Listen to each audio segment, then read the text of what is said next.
방역 패스가 도입 4개월 만에 중단됩니다. 오늘부터는 식당과 카페 등에서 QR코드를 찍지 않고 미접종자도 여러 명 모일 수 있습니다. 또 확진된 가족과 함께 산다고 해서 무조건 격리를 하지 않아도 됩니다. 방역당국은 다음 달부터 실시하려던 청소년 방역 패스도 시행하지 않기로 했습니다. 먼저 박민규 기자가 보도합니다. 오늘 0시부터 전국 모든 시설에서 방역 패스가 사라졌습니다. 식당, 카페뿐 아니라 유흥시설, 노래 연습장, 실내 체육시설도 마찬가지입니다. 50인 이상 대규모 행사, 또 집회에 적용했던 방역 패스도 모두 해제합니다. 이에 따라서 QR 확인 등의 절차도 모두 없어지게 되겠습니다. 병원이나 요양시설에 면회를 갈 때도 접종 여부를 확인하지 않습니다. 정부는 오는 4월 시작하려던 청소년 방역 패스도 접었습니다. 최근 방역 패스는 대구 지역 식당과 카페에 대해 법원이 효력 정지 결정을 내리는 등 곳곳에서 제동이 걸렸습니다. 방역 패스를 중단해 이런 문제를 줄이고 보건소 업무도 줄이겠다고 정부는 밝혔습니다. 음성 확인서가 필요해 신속 항원 검사를 받는 사람이 전체 검사자의 절반 이상, 하루 10만 명이 넘는 만큼 부담을 덜겠다는 겁니다.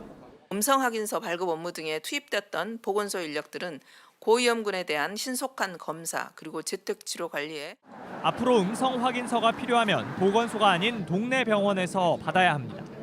보호 대책인 방역 패스가 사라진 만큼 미접종자는 더 조심해야 합니다. 미접종자분들 좀 스스로 감염을 최소화시키고 혹은 예방접종을 받는 노력이 필요하다고 좀 당부드리겠습니다. 오늘부터는 확진자의 동거 가족도 자가격리를 하지 않습니다. 오미크론 정점을 3월 중순으로 예상하면서도 예고도 없이 갑작스레 방역 패스를 중단한 건 섣부른 결정이란 지적이 나옵니다. 정부는 방역 완화가 아니라 오미크론에 맞춘 재편이라며 방역 상황이 안정되면 새로운 거리 두기 방안도 내놓겠다고 했습니다.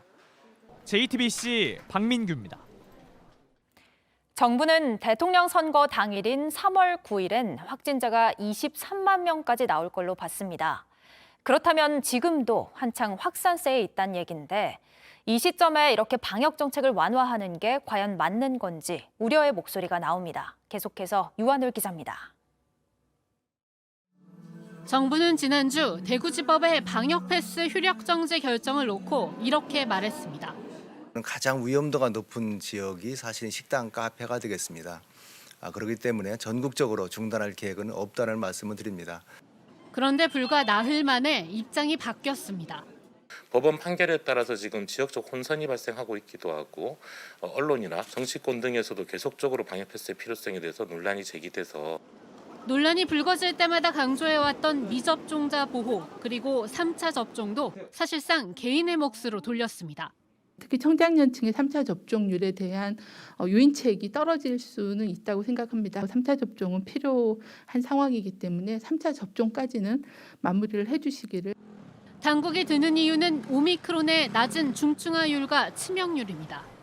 하지만 보름 전까지만 해도 200명대였던 위중증 환자 수는 어제 0시 기준 715명까지 올라왔습니다.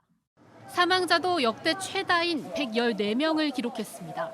이 두 주요 지표에 큰 영향을 미치는 확진자 규모도 당분간 계속 늘어날 전망입니다.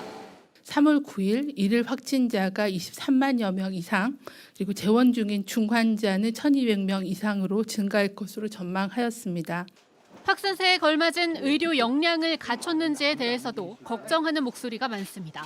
중환자 진료 체계라든지 아니면 소외받은 계층에 대한 이제 비대면 진료라든지 충분한 준비가 선행이 되어야지 이런 적극적인 완화나 이행이 가능하다고 보고 이 때문에 이번 결정을 두고 정부가 다음 주로 다가온 대선을 의식한 것 아니냐는 목소리도 나옵니다. JTBC 유한울입니다. 러시아의 우크라이나 침공 이후 양측 대표단이 처음으로 협상 테이블에 앉았습니다. 5시간 동안 대화를 하면서 의제를 둘러싼 신경전도 치열했지만 다행히 협상이 결렬되진 않았습니다. 양측은 며칠 안에 다시 만나기로 했습니다. 이 소식은 안의근 기자가 보도합니다. 회담은 우크라이나 국경에 가까운 벨라루스의 고멜에서 열렸습니다. 회담은 당초보다 하루 늦게 열렸습니다. 우크라이나 대표단이 안전을 이유로 벨라루스와의 국경을 통하지 않고 폴란드를 거쳐 헬기로 회담장에 도착하면서입니다. 회담 전 양측 신경전도 치열했습니다. 러시아 측은 회담에서 우크라이나의 중립국화 방안을 중점 논의할 것이라고 밝혔습니다. 반면 우크라이나 측은 회담의 주요 의제는 즉각적인 휴전과 러시아군 철수 문제가 될 것이라고 맞섰습니다. 스푸트니크 통신도 우크라이나가 러시아에 크림반도와 돈바스에서 철군할 것을 요구했다고 전했습니다. 회담은 5시간 만에 끝났습니다. И российская делегация провели сегодня первый раунд переговоров, основной целью которых было обсуждение вопросов прекращения огня на территории Украины. Переговорный процесс. Следующая встреча состоится в ближайшие дни на польско-белорусской границе. 러시아 측은 합의를 기대할 수 있는 이슈를 찾았다면서도 상세한 결과는 공개하지 않았습니다. 우크라이나 측은 러시아 측이 여전히 극도로 편향적이라는 인식을 드러내기도 했습니다. 양측 대표단은 각국 지도부와 협의를 마친 뒤 다시 만날 예정입니다. 푸틴 러시아 대통령은 마크롱 프랑스 대통령과 전화 통화도 했지만 서로 입장차만 확인한 것으로 전해졌습니다. 푸틴 대통령은 러시아의 안보 이익이 우선 고려돼야 한다고 했고, 마크롱 대통령은 우크라이나 민간 시설 공격을 중단해달라는 요구를 했다고 외신은 전했습니다. JTBC 안희근입니다. 대통령 선거가 이제 8일 앞으로 다가온 가운데 단일화 무산의 후폭풍이 이어지고 있습니다. 국민의당과 종일 니탓 공방을 벌인 국민의힘은 어제 저녁 긴급 의원총회를 열었는데 야권 단일화 무산에 따른 우려의 목소리가 잇따랐습니다. 유미애 기자입니다. 국민의힘은 긴급 의원총회를 열고 정권 교체에 동의하는 모든 국민, 정치 세력과 함께한다는 내용의 결의문을 발표했습니다. 의원총회가 비공개로 전환된 뒤엔 단일화를 촉구하는 목소리가 잇따랐습니다.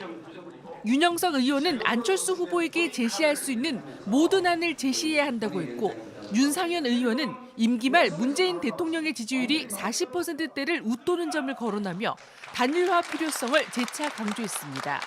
더 이상 단일화에 기대를 걸기보다 자력으로 승부를 보자는 의견도 나왔습니다. 특히 선대본부와 윤석열 후보를 향해 책임을 지적하는 목소리도 적지 않았던 것으로 전해집니다. 앞서 국민의힘과 국민의당은 단일화가 결렬된 책임을 두고 종일 공방을 이어갔습니다. 국민의힘은 안 후보가 말을 바꿨다고 했고, 갑자기 협상 결렬 통보를 받았거든요. 그래서 그 이유가 뭐냐 이랬으니까 이유는 없다. 이유는 말할 수 없다. 국민의당은 전날 윤 후보의 기자회견 내용이 허위라고 맞받았습니다.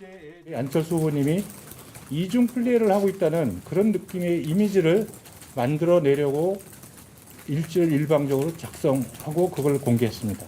이런 가운데 이번 주 금요일부터 사전투표가 시작되면서 단일화의 사실상 마지막 시한은 3일, 목요일이라는 분석이 나옵니다. JTBC 유미입니다.